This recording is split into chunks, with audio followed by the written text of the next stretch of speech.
сівої даўніны мы склалі вірш. Ён вытканы узорам непаўторным.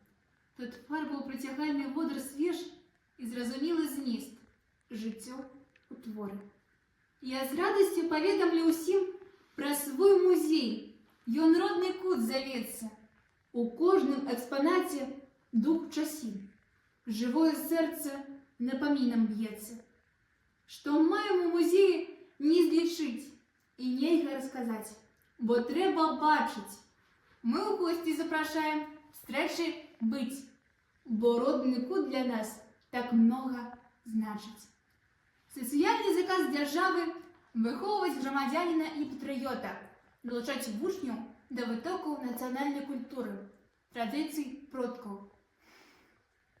Зыходзячы з гэтага, у 2018 годзе на базе Богушевскай сярэдняй школы імя Александра Эдуардовича Мархіцкага быў створаны музей беларускага быту, які дазваляе вучням даведацца, як жылі раней нашы продкі, якімі рэчамі карысталіся у гаспадарцы, пазнаёміцца з культурай і бытам сенінскага краю, пабываць у традыцыйнай сялянскай хаце. Гэта першая прычына наведаць наш школьны музей. Ён складаецца з 3 пакояў: сенцы, пярэдняя і зала. У сенцах знайшлі прытулак рэчы гаспадарцы: дзяжа, карамысла, кошыкі, начоўкі, граблі і гэтак далей. У пярэдняй галоўнае месца займае печ з прыладамі, прызначанымі для яе. Вілы, чыгункі, патэльні, слоны, стол з шуфляткамі, дзе захоўвалі посуд, прадукты харчавання. Наступны пакой сялянскай хаты – зала.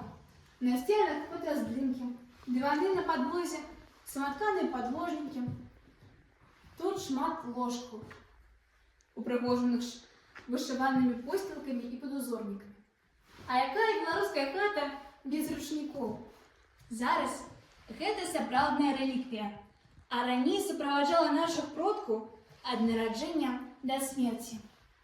Тут нельга абысціся без праўкі, на якой жанчыны і дзяўчаты нашага пасёлка доўгімі зімовымі вечарамі сучылі ніткі з пражы для саматканых ручнікоў, якія да цяперашняга дня захаваліся і захапляюць нас разнастайнасцю прыгожых колераў і ўзораў. Гэта другая прычына наведаць наш школьны музей, бо тут вы можаце не толькі ўбачыць, а і дакрануцца да кожнага з іх, адчуць подых мінулага.